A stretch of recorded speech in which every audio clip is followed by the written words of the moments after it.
عايز ابنك يطيعك لأنه بيحبك ولا علشان خايف منك؟ سؤال شايفه بسيط وصغير، لكنه بيحدد مستقبل علاقتك مع طفلك طول حياته. بص يا كل أب وكل أم، الخطورة في التربية إن التربية بالخوف ممكن تخلي ابنك يسمع الكلام دلوقتي لكن من جواه بيتكسر بينهار. الطفل يا جماعة اللي بيتربى على الخوف بيتعلم انه يطيع قدامك بس ويسمع الكلام ويتمرد من ورا ظهرك، يتعلم انه يخبي غلطاته علشان ما يخافش من العقاب، وبيكبر شخص ضعيف الشخصية تماما مليان قلق ورهبة وخوف. خوف ممكن يعمل طاعة وقتية يبقى في نفس الوقت بس بيسمع الكلام لكنه ما بيصنعش إنسان سوي أبدا. مثلا يا جماعة تخيل إنك بتبني جدار، لو بنيته من طوب هش يبان انه واقف، انه اول ما يتعرض لهزه بسيطه هيقع وينهار. ده بالظبط يا جماعه الطفل اللي بيتربى على الخوف، شكله مطيع ومحترم جدا لكنه من جوه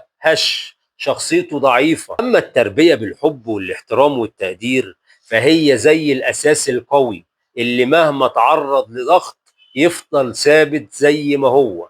الحل يا جماعه هنا علشان تربي التربية الإيجابية، عامل ابنك بحب واحترام وحط قوانين واضحة في البيت، واضحة وصريحة ليه، بس خليه يفهم ليه القوانين دي موجودة. لما يغلط ناقشه وفهمه العواقب بدل ما تهينه أو تخوفه. امدح الطفل يا جماعة، امدح طفلك لما يلتزم وسنده لما يضعف.